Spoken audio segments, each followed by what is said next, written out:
বল্লভপুর এলাকার মুসলমান, লাইল যদি কেটে থাকেন বুঝে যান, বুঝে যান লাইল কাটার আগে একটু হিসাব মিলানোর দরকার আছে না নাই? ধরেন আপনার 1 কের জমি অথবা 2 কের জমি আছে, আপনি লাইল কাটলে না হয় একটা করে গুছি বাড়াইলেন, ঠিক না?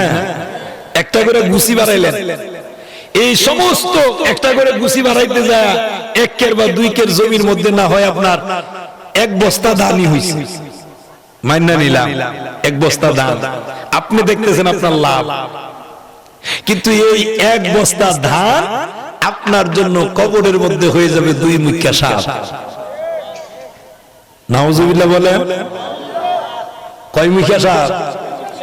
2 মুখ্যা সাপ। তো কবরের ভয়টা থাকার দরকার আছে না নাই? কই, আমাদের তো থাকে না।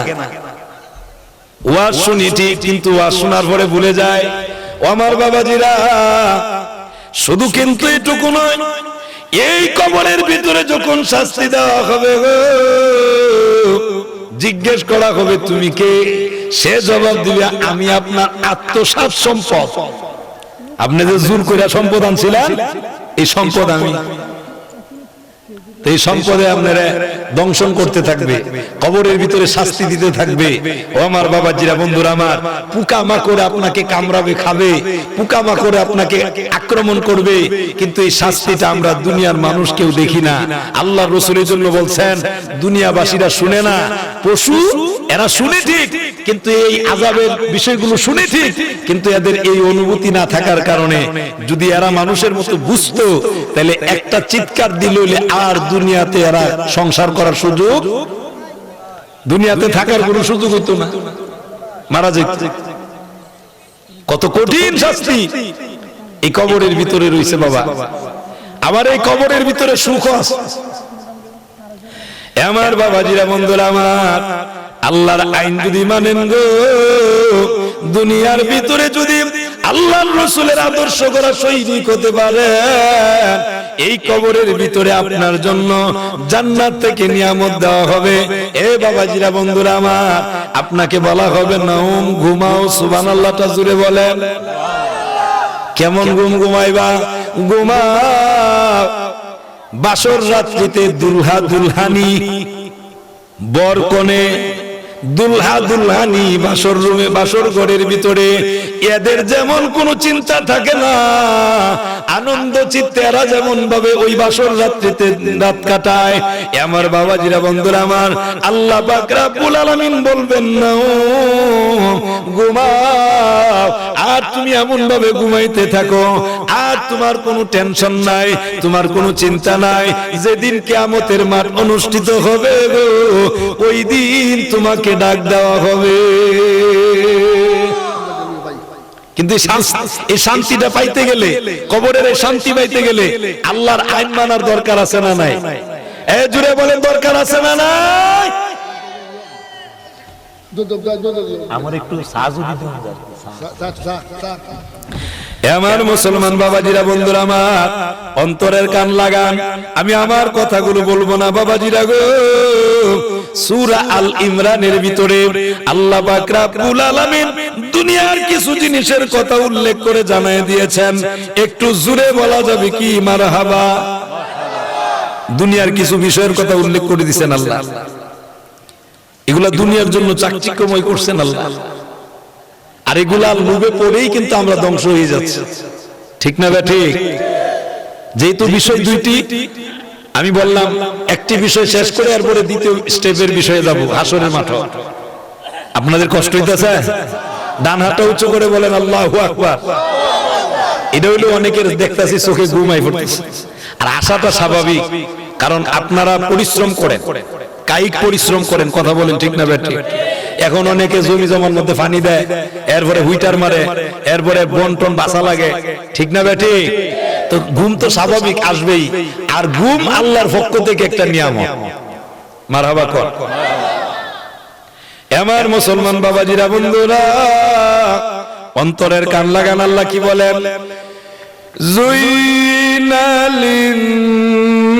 যুইনালিন-নাসি হুব্বুশ শাহাওয়াতি মিনান নিসা।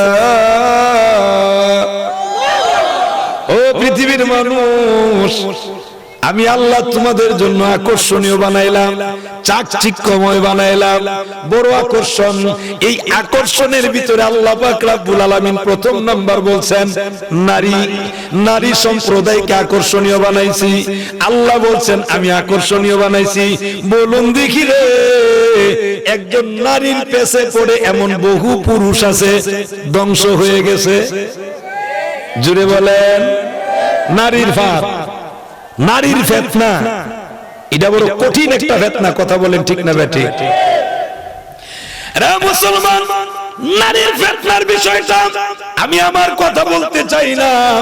ও আমার বাবাজিরা, আল্লাহর নবী রাহমাতুল লিল আলামিন বলেছেন নারীর ফিতনা এত কঠিন ফিতনা। আল্লাহর রাসূল বলেন আমি তোমাদের জন্য এত বড় কঠিন ফিতনাটা আমি ভয় করি, যেই ফিতনাটা হলো নারীর ফিতনা। আর এই নারীর ফিতনার ভিতরে একটি ফিতনা হলো মুসলমান, বেপরদা নারী। কোন নারী? বেপরদা নারী। আপনারা দুর্লভপুর মনো বেপরদা নারী নাই। ফরদানশীল নারী খুঁজা পাওয়াটা দুষ্কর হবে। কথা কয় না? ফরদানশীল নারী খুঁজে পাওয়াটা দুষ্কর হবে, মানে খুঁজা পাওয়া যাবে কিনা সন্দেহ আছে। কথা বলা। এবার মহিলারা, ও দুর্লভপুরের মা বোনেরা, আপনাদের জন্য প্রজেক্টরের ব্যবস্থা করা হয়েছে। আমি আপনাদেরকে জানায় দেয়া যাই গো, ওমা এমন অনেক নারী আছে গাঙ্গের মধ্যে গিয়া গোসল দেয়। কথা কয় না? কোথায় গিয়া গোসল দেয়? গাঙ্গ গাঙ্গ নদীর, ঠিক নেই? এমন নারী আছে গো, কোন ধরনের কোন পর্দা নাই, ওখানেই গোসল দেয়, ওখানেই কাপড় চেঞ্জ করে, পরিবর্তন করে। মাগো আপনি দামি, আল্লাহ আপনারে দামি বানাইছেন। ও মা, আপনার গর্ভের ভিতর থেকে এক একজন আল্লাহওয়ালা বের হইতো, কিন্তু আপনার গর্ভের ভিতর থেকে আল্লাহওয়ালা বের হয় না, সুর বাটপার টাউটার বাইর হয়। কেন? আপনি পর্দা মানেন না। ঠিক কিনা জুড়ে কোন? ও মা, আপনি যদি বেপরদা চলেন, এই বেপরদা চললে ওমা আল্লাহর নবী রাহমাতুল লিল আলামিন জানায়া দিবেন গো। আমি আমার কথা বলি না, যতগুলো জিনিসের কথা বলতেছি বাবাজিরা, আল্লাহর নবী বলেন আমাকে দুইজন ফেরেশতা আয়েশা আমাকে উঠালেন। সুবহানাল্লাহটা জুড়ে বলেন। কি করছেন? উঠাইছেন। আমাকে দুইজন ফেরেশতা ধরছেন, নবীজির দুই বুগল মুবারকের মধ্যে ধরছেন, ধরে নিয়ে যাচ্ছেন দুইজন ফেরেশতা। এ বাবাজিরা, আল্লাহর নবী বলেন রে, এইভাবে নিয়ে যাওয়ার সময় আমি দেখতে পেয়েছি অনেকগুলো ঘটনা দেখছেন। এর ভিতরে যেই ঘটনাটা আমার বলা উদ্দেশ্য, ওই মহিলাদের বিষয়টাকে আল্লাহর রাসূল বলছেন আমি দেখি রে একদল নারী উলঙ্গ, পোশাক নাই, এদেরকে তুন্দুল রুটি যে তৈরি করে দেখছেন নি? তুন্দুলের রুটি, তুন্দুল তুন্দুল, এটার মুখটা দেখবেন, ভিতরটা দেখবেন বড়। কথা কয় না? আগেকার এই যে মুরব্বী চাচারা আছেন ওনারা জানেন, আমরা দেখছি আমরা মা চাচিরা মটকা, মাটির মটকা আছেন না চাচা, মাটির মটকার মধ্যে পানি রাখতো। কথা কন না গেলে? মাটির মটকার মধ্যে পানি রাখতো। আমি যদি দেখতে থাকি তাহলে এখানে আমার সে বয়সে বড় যারা এরাও দেখছে, ঠিক না? নেই তো যারা দেখছেন এই তুন্দুলের যে চুলাটা, এটা আপনারা বিশেষ করে আজমিরে আছে কিনা আমি জানি না, থাকার কথা। শাল্লা আছে, যত উপজেলাগুলো আছে শহরের ইয়াতে আছে, দেখবেন নান রুটি বানা, নান তুন্দুলটারে ওই নান বানা, ঠিক কিনা? এই রুটিটা দেওয়ালা দেখবেন ভিতরে এইভাবে নিয়ে এইভাবে ধরে। কথা কন না গেলে?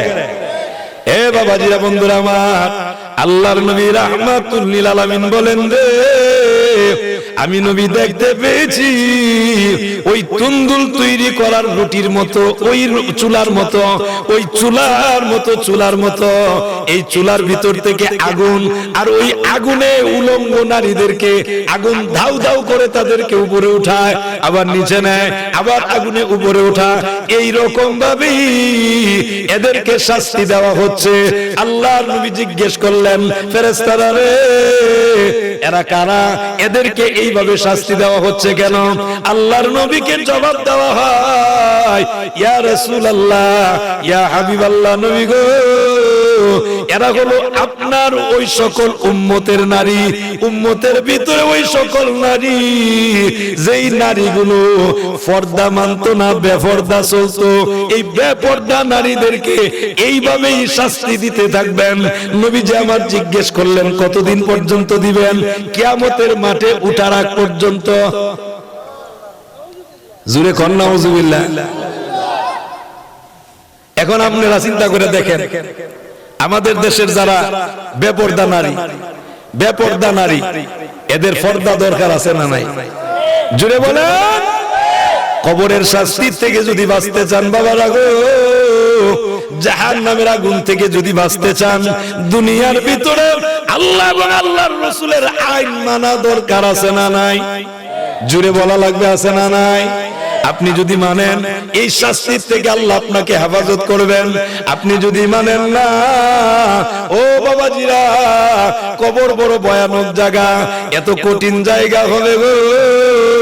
এই কবরের ভিতরে তো কঠিন শাস্তি দেওয়া হবে। আমার বাবাজিরা, বন্ধুরা আমার, যার ভিতরে আল্লাহর ভয় থাকবে, জাহান্নামের ভয় থাকবে, কবরের শাস্তির ভয় থাকবে, এই মানুষটা দুনিয়ার ভিতরে পর্দা মানবে, দুনিয়ার ভিতরে আল্লাহর আইন মানবে। কথা বলেন ঠিক না ঠিক? সুবহানাল্লাহটা জোরে বলেন, আর একটু জোরে বলেন আল্লাহু আকবার। তো নারীদেরকে শাস্তি দেওয়া হচ্ছে। একটা বিষয় বললাম, আমার বাবাজিরা, বন্ধুরা, এখন আসেন, আমাদের দেশে সুদখোর আসেনি? আছে, কথাটা খুব সামান্য ভাবে কইছেন, তো বুঝা যায় আমাদের দেশে সুদ খানা। সুদখোর আসেনি? সুদখোর, এ বাবাজিরা, বন্ধুরা আমার, এই সুদখোরের কথাটা শুনেন বাবাজিরা গো। আল্লাহর নবী রাহমাতুল লিল আলামিন বলেন, ও সুদখোরের দলেরা শোনো, সুদ যদি খাও জান্না রাখবা, সুদ দেওয়া নেওয়া সাক্ষী থাকা একই, ঠিক নেই? সুদের বিচার করা একই। আমার বাবাজিরা, বন্ধুরা আমার, আল্লাহর নবী বলেন, রাহমাতুল লিল আলামিন বলেন, আমাকে আরেকটু সামনে যখন নিয়ে গেলেন, এবার তাকায়া দেখি রে, বিশাল বড় একটা নদী দেখা যায়। নদী কিসের নদী? রক্তের নদী। কিসের নদী? রক্তের নদী। এই রক্তের নদী দেখলাম। রক্তের নদী দেখার পরে জিজ্ঞেস করলাম, এখানে দেখি মাঝখানে একটা লোক, মাঝখান থেকে যখন কিনারায় আসে, কিনারায় আসলেই ওই কিনারার মধ্যে যে ফেরেশতা দাঁড়ানো, বড় পাথর নেয়, পাথর নিয়ে জুড়ে মারে, মারলে মস্তক টস্তক যা আছে সব বের হয়ে যায়। এটা আবার চলে যায় মাঝখানে, ওই রক্তের নদীর মাঝখানে, আবার ওখান থেকে আসে, আবার ভালো হয়ে আসে, আবার তাকে পাথর মারা হয়। আল্লাহ রাসূল জিজ্ঞেস করলেন, এরা কারা? ইয়া রাসূলুল্লাহ, নবী গো, এরা হলো আপনার ওই সকল উম্মতের দল, যে সকল উম্মতের দলেরা আপনি পৃথিবী থেকে আসার পরে আপনার ওই সকল উম্মতেরা সুদ খাইতো। কি খাইতো? সুদ। সুদ হালাল না হারাম? জুড়ে বলেন। কিন্তু এটার মধ্যে এত আরাম লাগে কেন? এটার মধ্যে এত আরাম খুঁজেন কেন?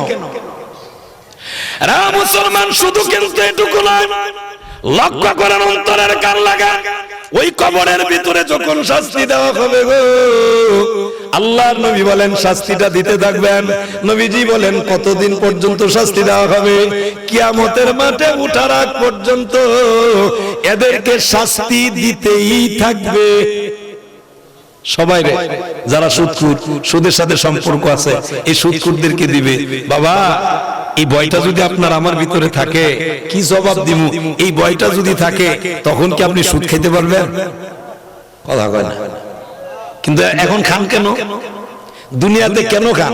ওই যে আমি প্রথম কথা বলছি, দুনিয়াতে মানুষ এই জন্য খায়, দুনিয়াতে মানুষের সম্পদের নেশায় খালি সম্পদ সম্পদ করতেছে। এই সম্পদ কিভাবে হইব? সুদের টাকা দিয়া বেচারা বিল্ডিং বানা। এরকম আসেনি? কথা কয় না। আপনারা জবাব না দিলে তো ওয়াজ করতাম কি? ওয়াজ করতাম নি না? আপনারা খারাপ লাগতেছে? গরম ভাতে বিড়াল ভেজা, গরম ভাতে বিড়াল ভেজা। আসল কথা কেউ বলে না, করে শুধু তানা না না। আসল কথা যদি বলা হয় অনেক মিয়া সাহেবের চেহারা মলিন হয়, ঠিক নেই? বেনামাজির সামনে নামাজের ওয়াজ করলে বেচারা কই ওয়াজ ছাড়া কি আর ওয়াজ আসিন না? সুদখুরের সামনে সুদের ওয়াজ করলে বেচারা কই এইটা ছাড়া আর ওয়াজ আসিন না? কথা কন না কেরে? এ বাবা রুগে বড়া, কিসে বড়া? কথা বলেন না কেন? কিসে বড়া? এই রূপ পরিবর্তন করে আপনার কলবটাকে পবিত্র করার দরকার আছে না নাই? সুবহানাল্লাহটা জোরে বলেন। পবিত্র না করে গেলে বাজান কবরও গেলে শাস্তি আসেনি, ভয় আসেনি? তুই শাস্তির থেকে বাঁচতে গেলে, সুখ শান্তি যদি পাইতে হয় দুনিয়ার থাইকা, আপনি আপনার কলবটারে পবিত্র করা লাগবে। একটু জোরে বলেন সুবহানাল্লাহ।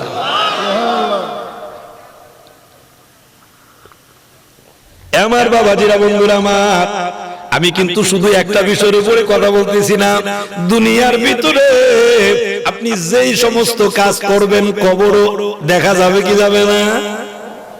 যাবে। আমাদের দেশের অনেক মানুষ এটা মনে করে কি জানেননি, আসছো খালি যাইবা খালি, সঙ্গে কেহ যাবে না। এই কথাটা সঠিক না, এই কথাটা সঠিক না। আল্লাহ কোরআনে কি বলছেন দেখেন, فَمَن يَعْمَلْ مِثْقَالَ ذَرَّةٍ خَيْرًا يَرَهُ وَمَن يَعْمَلْ مِثْقَالَ ذَرَّةٍ شَرًّا يَرَهُ। পৃথিবীর মানুষ অনুপরিমাণ নেকি যদি করা হয় এটাও কবরের ভিতরে যাবে, অনুপরিমাণ গুনাহ যদি করা হয় গো এই গুনাহটাও কবরের ভিতরে যাবে। বলুন, বলছেন যিনি তিনি কে? আরো জোরে বলেন তিনি কে? সবটাই তো যাবে, কবরের ভিতরে যাবে। এ বাবাজিরা, বন্ধুরা আমার, এখন একটু মূল কথার দিকে যায়। ও বাবাজিরা, মানুষ মারা গেলে, মৃত্যু যখন হয়ে যায়, ওই মৃত মানুষটার সঙ্গে তিনটা বন্ধু থাকে। ও বাবাজিরা, তিনটা বন্ধু। কয়টা বন্ধু? কয়টা বন্ধু? তিন বন্ধুর কথা বলি বাবাজিরা। আল্লাহর নবী রাহমাতুল লিল আলামিন বলেন, দুনিয়ার তিনটা বন্ধুর ভিতরে দুইটা বন্ধু কবর থেকে চলে আসে, একটা বন্ধু শুধু কবরে যায়। কয়টা বন্ধু যায়? একটা বন্ধু। আমি আমার কথা বলছি না, হাদিস শোনাচ্ছি। দুইটা বন্ধু যারা ফেরত চলে আসে, দুইটা বন্ধু কি কি? এক নাম্বার বন্ধু হলো আত্মীয় স্বজন যারা, আত্মীয় স্বজন যারা, এরা দেখবেন কেউ যদি মারা যায় তো দুর্লভপুরের জামে মসজিদের মাইক দিয়ে অ্যানাউন্স করবে, অমুকের পুত অমুক ইন্তেকাল করছে, বলে না? আত্মীয় স্বজন দৌড়ায় যায়। তো কিছু মানুষ যাইব বাঁশ কাটতো, কিছু মানুষ যাইব গুড় কুটতো, কথা কনা কবরের মাটি খোঁড়ার জন্য, কিছু মানুষ যাইবে তারে দোয়ানোর জন্য। এই কাজ কাম চলতেছে, এর ভিতরে মনে করেন তারে নিয়ে কবরের ভিতরে যখন রেখে দেয়, কবরে কি কেউ সাথে যায়? আত্মীয় স্বজন সবাই চলে আসে। আল্লাহ রাসূল বলছেন, একটি বন্ধু হলো তার আত্মীয় স্বজন, এই আত্মীয় স্বজনেরা চলে আসবে, এরা যাবে না। দ্বিতীয় আরেকটা বন্ধু হলো সম্পদ। এ বাবাজিরা, বন্ধুরা আমার, বলুন, এই দুর্লভপুর গ্রামের এমন অনেক ধনী মানুষ ছিলেন, কিন্তু উনি যখন মারা যায় রে, উনি কি সম্পদ কবরও নিতে পারছেনি? জোরে বলা লাগবে। ওই সম্পদ তখন দৌড়ায় চলে আসে। ও বাবাজিরা, এসে ওই লোকটাকে ডাকে আর বলে, ও বন্ধু, আমি আপনার দুনিয়ার বন্ধু, যতদিন আপনি আমাকে পরিচালনা করছেন ততদিন আপনার বন্ধু, এখন আপনি দুনিয়া থেকে বিদায় হবেন গো, আমি আপনার কাছ থেকে বিদায় হয়ে যাব, এখন আর আমি আর আপনার থাকবো না, এখন আপনার যারা ওয়ারিস তাদের হয়ে যাব। কথা বলেন ঠিক না বেঠিক? বাবা মারা যায়, বাবার 5টা সন্তান, এখন এই 5 জন হইল সম্পদের ভাগীদার। কথা কন না কেন? এই 5 জন ভাগিদার। এই দ্বিতীয় বন্ধুটা হলো সম্পদ। বাবাজিরা, সম্পদটাও দুনিয়াতে মানুষ মৃত্যুর আগেই তার কাছ থেকে বিদায়, শেষ, আর সাথে যায় না। এখন 2 নাম্বার বন্ধুটাও শেষ। 3 নাম্বার বন্ধুটা হলো নেক আমল, বদ আমল। আমার বাবাজিরা, বন্ধুরা আমার, এই 3 নাম্বার বন্ধুটা নেক আমলও কবরের ভিতরে যাবে গো, বদ আমলটাও কবরের ভিতরে যাবে। কথা বলেন ঠিক না বেঠিক? এই কবরের ভিতরে যাবে। এখন এই কবরের ভিতরে যে নেক আমলও যাবে, বদ আমলও যাবে। এখন দুনিয়াতে আপনি কি কাজ করবেন? আমার বাবাজিরা, বন্ধুরা আমার, আপনি যে নামাজ পড়েন, এই নামাজ আপনাকে ছেড়ে দিবে না, এই নামাজটা আপনারে ছেড়ে দিবে না। কি এখন আবার সমস্যা হয়েছে না? নামাজটা আপনাকে কবরের ভিতরে যাবে, নামাজ কবরের ভিতরে যাবে। সুবহানাল্লাহটা জুড়ে বলেন। নামাজটা কবরে যাবে। আপনি যে রমাদান মাসে কোরআন তেলাওয়াত করেন, কোরআন তেলাওয়াত এমনিতেও যখন করেন, এই কোরআন তেলাওয়াতও কবরে যাবে। এ বাবাজিরা, শুধু নামাজ যাবে এমন না, শুধু রোজা যাবে এমন না, শুধু কোরআন তেলাওয়াত যাবে এমন না, মা বাবার সঙ্গেও যে ভালো ব্যবহার করা হয়, এটাও কবরের ভিতরে যাবে। আল্লাহর রাসূল হাদিসে 4টা বিষয় বলছেন, একটু জোরে বলা যাবে কি সুবহানাল্লাহ? কবরের কথা বলতেছি। 4টা বন্ধু যাবে কবরে। আপনি যদি গুনাহ করেন, আছে না, মুখে গালি দিছেন, এরকম হয় না? গালি দিছেন, অমুখে গুষ্টি দিছেন, তমুখে কত কিছু করছেন, সম্পদ কাইরা নিয়ে আসলেন, এই সবগুলো এই কবরের ভিতরে যাবে। আর কবরের ভিতরে গেলে যখন আপনাকে শাস্তি দিবে, তখন এগুলা বলবে, স্মরণ করায় দিবে, আমারে চিনছো নি? আমি কে? বলে না, চিনছি না। অমুকে যে ঘুষি মেরে দাঁত ফালাই দিছিলা, আমি সেটা রাজা। রেডিও হিসাব কিতাব বুঝা যায়। আমার বাবাজিরা, বন্ধুরা আমার, আবার দেখবেন কিছু মানুষ এমন আছে, ওয়াজ মাহফিল ভাল লাগে না, গান হইলে এর খুব ভাল লাগে। কথা কন না কেরে? আসেনি? কোরআন তেলাওয়াত যদি করা হয়, কদে আছেন কি পাগল হইছে গা, মুল্লারা খায়া কামফানা। নাউজুবিল্লাহ, জুরে কর না। মুল্লারা বেলা খায়া কামফানা। কোরআন তেলাওয়াত যে করছে ভাইকে, এরকম নাস্তিকবাদ কিছু লোক আছে না নাই? যাও ভাই সাহেব কবরের ভিতরে বুঝদারবা, দুলাভাইয়ের আদর লাগতো না এই সময়, ঠিক কিনা? জেলের ভিতরে যদি মনে করেন, জেলের ভিতরে নিবার আগে থানাত নেয়, আর থানাত নিলে যদি মনে করেন আপনার নামে যদি এইটারে কি জানি বলে, পুলিশে যে আবেদন করে নেয়, রিমান্ড। এই তো রিমান্ডে যদি নিতে হবে, রিমান্ডে নিলে কি ডিম থেরাপি, আরো কত কিছু থেরাপি আছে না? ও হ্যাঁ, থেরাপির সুদে জীবনে বাচ্চা থাকলে আর জিন্দিগিতে যেতে এই কাজও না খেয়ে, বাচ্চা থাকলে না যাইতো। এ বাবাজিরা, আল্লাহর পাঠানো ফেরেশতারাও সেদিন এমন থেরাপি দিবে, এটা দুনিয়ার না, এর চেয়ে আরো বড় কঠিন থেরাপি। ঠিক কিনা? জোরে কর। কঠিন থেরাপি দিবে। সুতরাং আযাব থেকে যদি বাঁচতে চান, দুনিয়াতে কোরআন তেলাওয়াত করা দরকার আছে না নাই? দুনিয়াতে নামাজ দরকার আছে না নাই? সামনে রমাদান মাস আসতেছে, রোজা রাখার দরকার আছে না নাই? এরপরে ভালো কাজ, ধরেন আপনি রাস্তা করে দিলেন, কবরস্থান করে দিলেন, কবরস্থানে মাটি ফালাই দিলেন, সমাজের বিভিন্ন রকমের উন্নয়নমূলক কাজ আছে। একটা গরিব মহিলা তার বাচ্চা বিবাহ দিতে পারে না, এরকম আছে না নাই? আপনি করে দিলেন, এগুলা নেক কাজ। কি কাজ? হ্যাঁ, জুড়ে বলেন কি কাজ?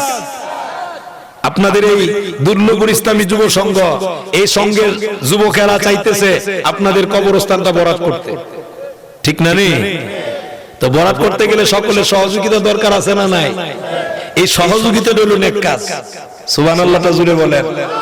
এই যে ওয়াজ মাহফিল করাইতেছে, এই যে ওয়াজ মাহফিল চলতেছে, আপনারা যারা 10 টাকা 5 টাকা একটি টাকা দিয়ে হলে যদি সহযোগিতা করে থাকেন, এগুলো আপনার জন্য নেক কাজ। এগুলো আল্লাহ পাক রব্বুল আলামিন বাড়াইতে বাড়াইতে বাড়াইতে বাড়াইতে পাহাড় পরিমাণ, উহুদ পাহাড় পরিমাণ আল্লাহ কাল কিয়ামতের দিন দেখায় দিবে। সুবহানাল্লাহটা জুড়ে বলেন। দরকার আছে না নাই? আমার বাবাজিরা বন্ধুরা, বিপরীত দিকে আবার যদি গুনার কাজের মধ্যে কাজে লাগান, গুনার কাজের মধ্যে যদি আপনি সমর্থন দিলেও গুনাহ, আপনি যদি কোনো টাকা পয়সাও ব্যয় করেন, গুনাহ আছে না নাই? গুনাহ। সুতরাং ভালো কাজগুলো করবেন, এগুলা কবরের ভিতরে যেমন যাবে, গুনাহটাও যাবে। আপনি যেন বাঁচতে পারেন, নেকটা কিভাবে আপনাকে সেভ করবে, সুবহানাল্লাহটা জুড়ে বলেন। কত সুন্দর করে সেভ করবে জানেন? এ বাবাজিরা, ডান দিকে যখন যাবে, ডান দিকে যখন গিয়ে জিজ্ঞেস করবে মান রাব্বুকা, তোমার রব কে? ও বাবাজিরা, নূরের একটা যুবকের মতো লাইট হয়ে যাবে, লাইট হয়ে দাঁড়ায় যাবে। যিনি দাঁড়ালেন, এবার মুনকার আর নাকির জিজ্ঞেস করবেন, মানান্তা আপনি কে? আপনারা তো চিনলাম না, কবরের ভিতরে কে আসছেন? উনি তখন জবাব দিবে, গো আমাকে চিনতে পারেন না, আমি বললাম এই বান্দা, এই বান্দির কোরআন তেলাওয়াত। আরে কোরআন তেলাওয়াত কতদিন পর্যন্ত তুমি পাহারা দিবা? এবার সে জবাব দেয়, হাত্তা ইয়াদখুলাল জান্নাহ, যতদিন পর্যন্ত আমি তারে জান্নাতে ঢুকাইতে না পারবো, ততদিন পর্যন্ত আমি তারে পাহারা দিতে থাকবো। এই কোরআন তেলাওয়াত দরকার আসেনি? এই কোরআন দিয়ে জীবন গঠন করা দরকার আসেনি? এবার বাম দিকে যাবে, ও বাবাজিরা, বাম দিকে আরেকটা নূরের লাইট দাঁড়ায় যাবে। ওই লাইটটাকে জিজ্ঞেস করবে, মানান্তা আপনি কে? এবার সালাত, নামাজ দাঁড়ায় যাবে, নামাজ দাঁড়ায় বলবে, চিনতে পারেন নাই? বলে না, চিনতে পারি নাই। আমি উনার, এই পুরুষ এই মহিলার সালাত নামাজ, সুবহানাল্লাহটা জুড়ে বলেন। নেক কাজ দাঁড়ায় যাবে। তুমি এখানে কতদিন পাহারা দিবা? হাত্তা ইয়াদখুলাল জান্নাহ, যতদিন পর্যন্ত তারে জান্নাতে ঢুকাইতে না পারি ততদিন। সুপারিশ করবে, কবরের ভিতরে সুখ শান্তি হবে। আমার বাবাজিরা বন্ধুরা, এরপরে আল্লাহর রাসূল বলেন, আর সামনের দিক দিয়ে চলে যাবে নারীর রোজা, সুবহানাল্লাহটা জুড়ে বলেন। তাহলে রোজার দরকার আসেনি? এটা কোন দুনিয়ার মানুষকে দেখাইবার জন্য না, কারে খুশি করার জন্য। ডান হাতটা সবাই উঁচু করে বলুন তো, কারে খুশি করার জন্য? আল্লাহর নাম নিলে পুলিশে মারবো? একটু মহব্বতে বলুন আল্লাহু আকবার। গুন্ডা ভাঙ্গাই দিলাম। এ বাবাজিরা বন্ধুরা আমার, এরপরে দেখেন, এই রোজা গেল, নামাজ গেল, কোরআন তেলাওয়াত গেল, পায়ের দিক দিয়ে আসবে। আল্লাহর রাসূল এক হাদিস শরীফের মধ্যে বলেন, পায়ের দিক দিয়ে যখন আসবে গো, এবার মা বাবার খেদমতটা দাঁড়ায়া যাবে। তাহলে মা বাবার খেদমত করার দরকার আছে না নাই? হুমা জান্নাতুকা হুমা নারুকা। যেহেতু আমার পূর্বের বক্তা মা বাবার খেদমতের ওয়াজ করছেন, আমি এদিকে যাইতাম না, এখন এটা দাঁড়াবে, এটা দাঁড়ায় বলবেন, আমাকে চিনতে পারেন নাই? বলে না, আমি এই লোক, এই নারী, এই পুরুষের মা বাবার খেদমত, এই খেদমতটা আমি এসে দাঁড়াইছি। পাহারা দিবা কতদিন? হাত্তা ইয়াদখুলাল জান্নাহ। একটু জোরে বলেন সুবহানাল্লাহ। ওকে, ধন্যবাদ। সুতরাং আল্লাহর কাছ থেকে যদি আপনি জান্নাত পেতে চান, আল্লাহর কাছে আপনি এই শাস্তির থেকে মওকুফ পেতে চান, দুনিয়ার ভিতরে আল্লাহর আইন মানার দরকার আছে না নাই? সুবহানাল্লাহটা জোরে বলেন। সম্মানিত উপস্থিতি, কবরের কিছু কথা বললাম, হাসরের কিছু কথা বলার দরকার আছে না? যেহেতু বিষয় দিছেন, হকটা তো আদায় করতে হবে। আসেন হাসরের কিছু কথা আমি আপনাদেরকে শোনাই। আল্লাহ পাক রব্বুল আলামিন, আমি কিন্তু ওই সূরা আল ইমরানের 14 নং আয়াতের সবগুলো কথা বলতে পারি নাই, আমি সবগুলো কথা বলার সুযোগ হইছে না। আল্লাহ পাক রব্বুল আলামিন এই জায়গার মধ্যে বলছেন যে এগুলো হলো যালিকা মাতাউল হায়াতিদ দুনিয়া, এগুলো হলো দুনিয়ার উপকরণ। দুনিয়ার ভিতরে আল্লাহ দিবেন 7টা জিনিসের কথা উল্লেখ করছেন। কয়টা জিনিস? 7টা। 7টার ভিতরে একটা নারী, ছেলে মেয়ে, সন্তান। পৃথিবীতে এমন কোন মানুষ আছে সন্তানের প্রতি মায়া নাই? কথা বল না কেন? ব্যতিক্রম দুই একজন থাকতেই পারে সন্তানের প্রতি মায়া নাই, এটা ব্যতিক্রম। ব্যতিক্রম কেন? তার কলবের ভিতরে শয়তান বাসা বাঁধা বসে রয়েছে, ঠিক কি না? ওটার সাথে কোনো কথা নাই। পৃথিবীতে সকল মা বাবা সন্তানদেরকে মহব্বত করে, আল্লাহ সেই কথাটাও বলছেন এই আয়াতের ভিতরে। আমি দুনিয়ার উপকরণ হিসাবে সৌন্দর্যমণ্ডিত করছি, আকর্ষণীয় করছি এমন অনেক বাবা, যেই বাবা সন্তানদের মানুষ করার দুহাই দিয়া, সন্তান মানুষ করার দুহাই দিয়া সুদের উপরে টাকা আনে, সুদের উপরে টাকা ইন্না ব্যবসা করে। এরকম লোক আসেনি? সুদের উপরে টাকা ইন্না জমি করে, কি করে? জমি করে। সুদের উপরে টাকা না বিভিন্ন রকমের কাজ কাম করে। তাইলে বোঝা গেল এই সন্তান দুনিয়াতে তুমি যে আল্লাহ যে আকর্ষণীয় বানাইছে, এই সন্তানকে তুমি ইয়া বানায়া তুমি জাহান্নামের লাকড়ি হইতেছো। সুতরাং কিয়ামতের দিন আল্লাহ জিজ্ঞেস করবে, কথা বলেন ঠিক না বেঠিক? আল্লাহ যদি জিজ্ঞেস করে, আমি তো নিষেধ করছিলাম, কিন্তু এমন অনেক বাবা আছে কবর যা ওইবার ওইব না, যা দুনিয়া তাকে শখ করে যা, দুনিয়া শখ করে যা, মনে যেমনে সামনে চলতেছে। এই রঙের দিন থাকবে না বাবা, রঙের দিন থাকবে না, কবরের ভিতরে জবাব দিতে হবে। আসেন এখন এইগুলা সব দুনিয়ার সোনা রূপা, জমি জমা, গবাদি পশু, এগুলো সব হলো দুনিয়ার। কিন্তু এর চাইতে ভালো জিনিস আল্লাহ রাখছেন। সুবহানাল্লাহটা জুড়ে বলে, ওই কথাটা আল্লাহ জানাই দিতেছেন। ওয়াল্লাহু ইনদাহু হুসনুল মাআব, এর চাইতে উত্তম জিনিস আল্লাহর কাছে রয়েছে। একটু জোরে বলা যাবে কি সুবহানাল্লাহ? আর একটু জোরে বলা যাবে কি আল্লাহু আকবার? দুনিয়ার এই সমস্ত জিনিসের চাইতে উত্তম জিনিস আছে। সেই উত্তম জিনিস কি? একটু বর্ণনা আমি আপনাদেরকে শোনাই দেই, ওই পরকালের কথা, এজন্য বলতেছি। আল্লাহ বলেন, উল আউনাব্বিউকুম বিখায়রিম মিন যালিকুম। আল্লাহু আকবার বলেন। আল্লাহ বলতেছেন, হে রাসূল আপনি বলুন, আমি কি তোমাদেরকে এর চাইতে উত্তম জিনিসের সংবাদ দিব না? প্রশ্ন করছে, এর চাইতে উত্তম জিনিসের সংবাদ, সেই জিনিসটা কাদের জন্য? আল্লাহ বলে, লিল্লাযীনা তাকাউ ইনদা রাব্বিহিম জান্নাত,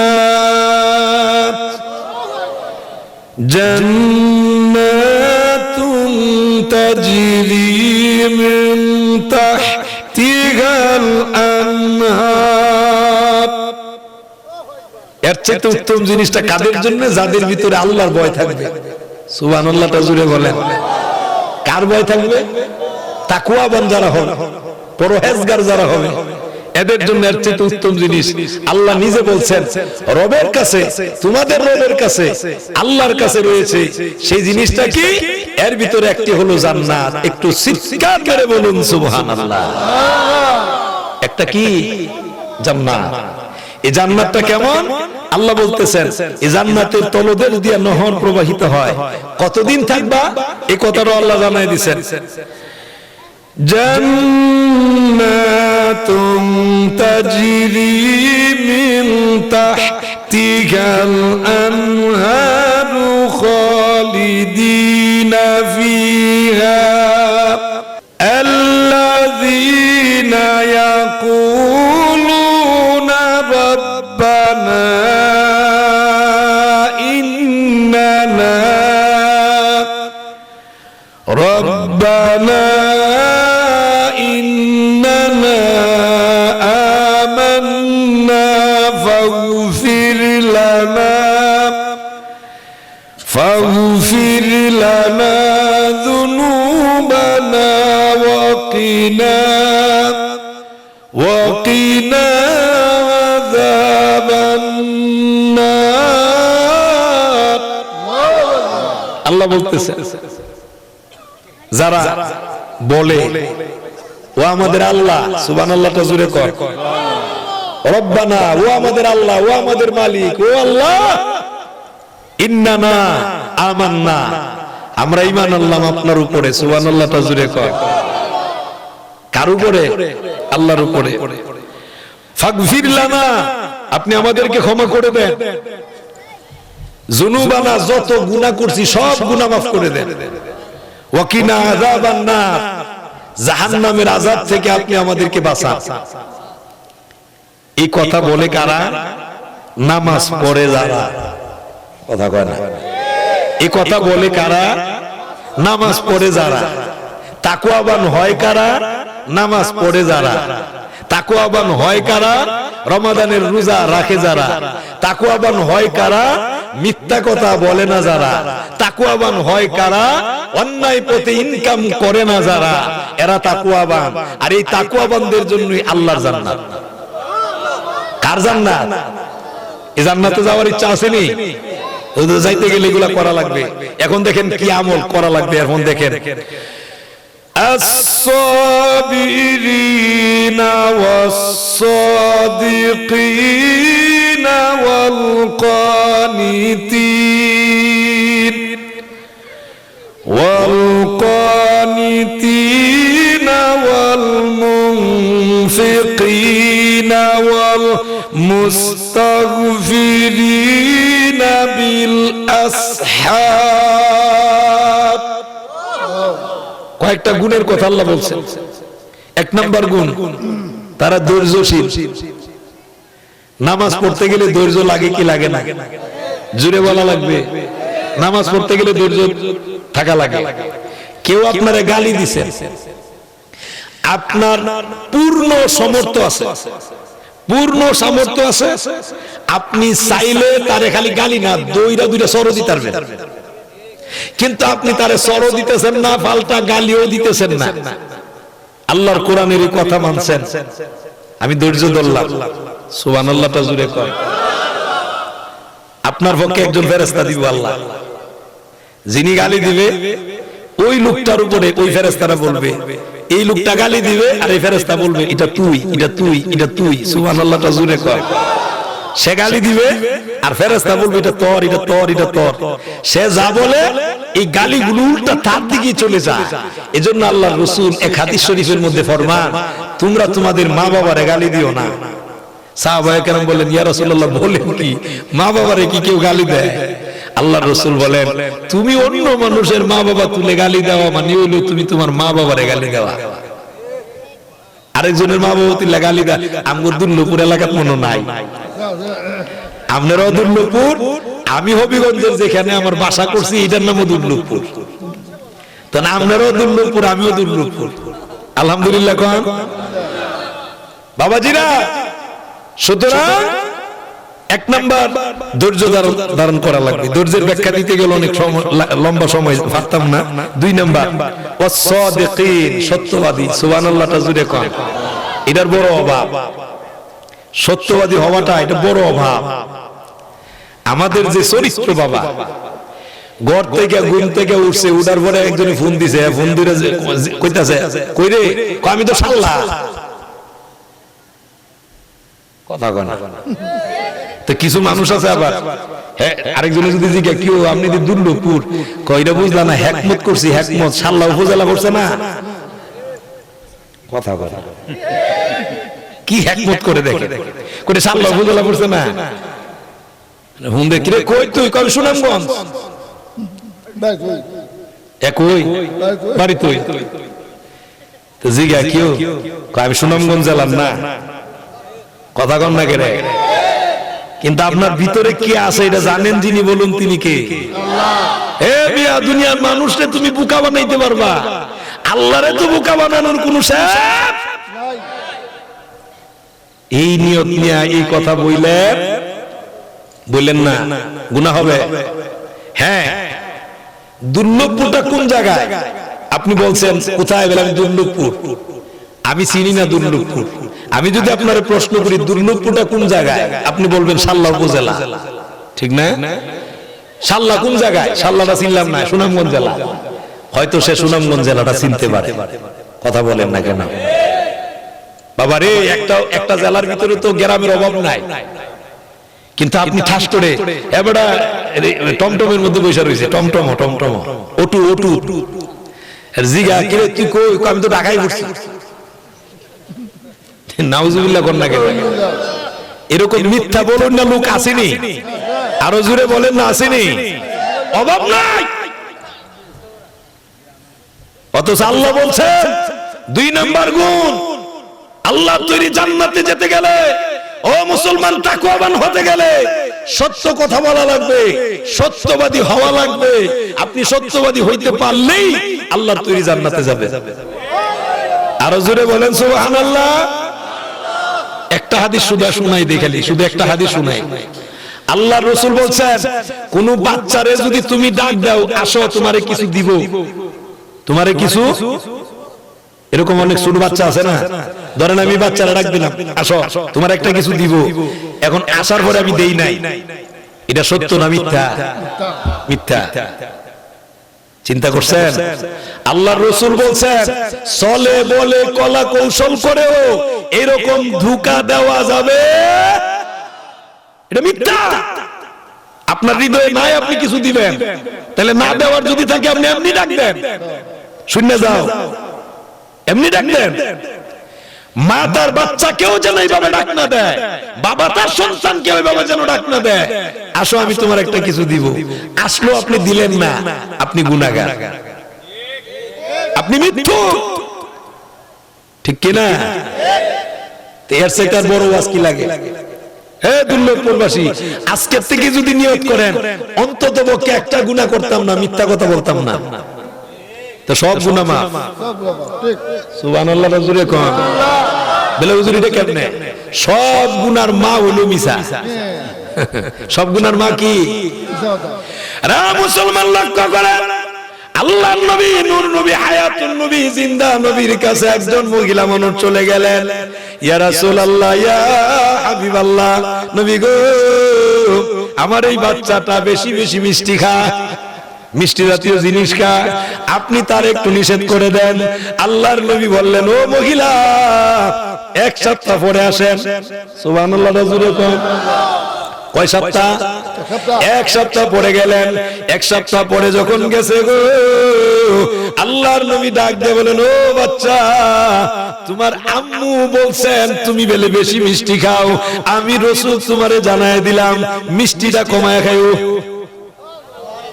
মহিলা ডাক দিয়ে বলেন, ইয়া রাসূলুল্লাহ, ইয়া হাবিবাল্লাহ, নবী গো, এই কথাটা 1 সপ্তাহ আগেও তো আপনি বলতে পারতেন।